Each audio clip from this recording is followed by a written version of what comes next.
80 વર્ષના પિતાને જમીન અંગે અદાવત રાખી પુત્રએ ફેંટો મારી. વિસનગર તાલુકાના રાજગઢ ગામના 80 વર્ષના પિતાને જમીન અંગેની અદાવત રાખી પુત્રએ ફેંટો મારી જાનથી મારી નાખવાની ધમકી આપી હોવાની ફરિયાદ વૃદ્ધે વિસનગર શહેર પોલીસ મથકે નોંધાવી છે. રાજગઢ ગામના ગિરધરભાઈ ખેમાભાઈ પટેલ અમદાવાદના વસ્ત્રાલમાં દીકરી અને જમાઈના ઘરે પત્ની સાથે રહે છે. વયોવૃદ્ધ ગિરધરભાઈને 3 વખત ઓપરેશન કરાયું હતું, જેનો ખર્ચ દીકરાઓ આપતા ન હોય તેમજ તમામ ખર્ચ સૌથી નાની દીકરી કુસુમબેને આપતા ગિરધરભાઈએ તેમની જમીન વેચાણ આપવાનું નક્કી કર્યું હતું.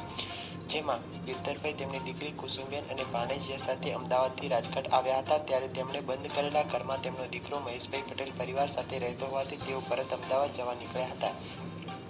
આ દરમિયાન રસ્તામાં બાઇક લઈને આવેલા મહેશભાઈએ તેમની ગાડી ઊભી રખાવી તેમજ તેમના ભાણેજ યશને ફેંટો મારી જાનથી મારી નાખવાની ધમકી આપવાની ફરિયાદ તેમણે વિસનગર પોલીસ મથકે નોંધાવી છે. ગિરધરભાઈએ તેમની દીકરીને જમીન વેચાણ આપવાનું નક્કી કરતા તેમના દીકરા દ્વારા પ્રાંત કચેરીએ વાંધા અરજી આપેલી છે અને મુદતે આવતા ધમકી અપાતી હોવાનો પણ ફરિયાદમાં ઉલ્લેખ કરાયો છે.